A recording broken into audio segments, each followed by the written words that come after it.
नगर निगम के नए मेयर बन चुके हैं राजेश कालिया हमारे साथ है। राजेश कालिया जी, किस तरह से देखते हैं अपनी इस जीत को और क्या कहेंगे? ये जीत जाती है भारतीय जनता पार्टी के हर कार्यकर्ता को और भारतीय जनता पार्टी के नेतृत्व को, क्योंकि नेतृत्व ने तय किया कि राजेश कालिया को इलेक्शन लड़वाना है। उन्होंने बढ़िया तरीके से लड़ाया और उसी का मुझे फ़ायदा मिला, क्योंकि यदि मैं भारतीय जनता पार्टी का सिपाही ना होता तो शायद ये जीत संभव नहीं थी। तो ये सहरिया जाता है भारतीय जनता पार्टी को। मेयर बनने के बाद एक स्पीच आपने काफ़ी भावुक दी है, काफ़ी आप भावुक भी हो गए थे।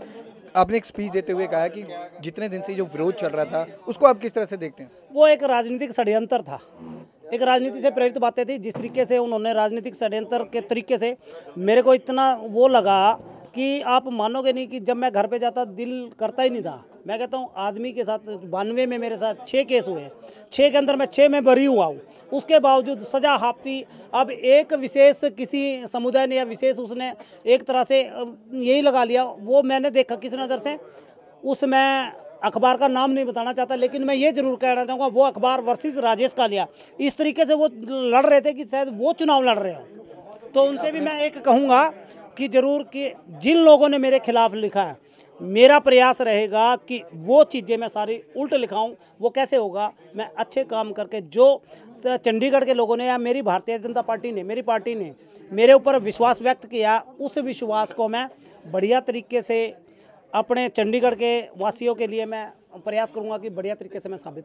विपक्ष भी लगातार आप पे आरोप लगाता रहा है और टेंटेड मेयर आपको कहते हैं, उसको किस तरह से देखते हैं कांग्रेस पार्टी के लिए? विपक्ष का तो वो तो पहले ही, आप उनके पास अपना कैंडिडेट नहीं है, उन्होंने दूसरे कैंडिडेट को अडॉप्ट कर लिया उनके कहने से। क्योंकि आप अगर जो बात करें तो प्रदीप छाबड़ा की बात कर लो, सुभाष चावड़ा की बात कर लो, स्वयं जो वहाँ उनका सिरमौर है पवन कुमार बंसल जी की बात कर लो, वो कहने वो तो उल्टा चोर कोतवाल को डांटे।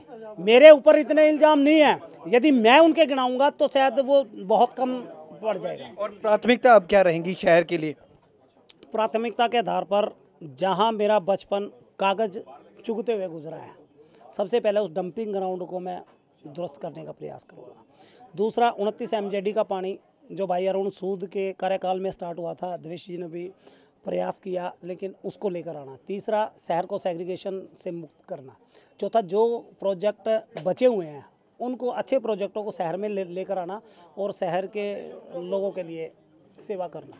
5 क्रॉस वोट भी हुए हैं मेयर पद के लिए, उसको किस तरह से देखते हैं? आपके उसके लिए ही 5 वोट क्रॉस हुए हैं आपके ही प्रत्याशी। पार्टी में चर्चा की जाएगी, मंथन किया जाएगा। Thank you. तो ये थे भाजपा के मेयर पद के प्रत्याशी जो अब चंडीगढ़ नगर निगम के मेयर बन चुके हैं, राजेश कालिया, जिनका जीतने के बाद ये कहना था। कैमरामैन सचिन अरोड़ा के साथ भगवत सिंह, पंजाब केसरी, चंडीगढ़।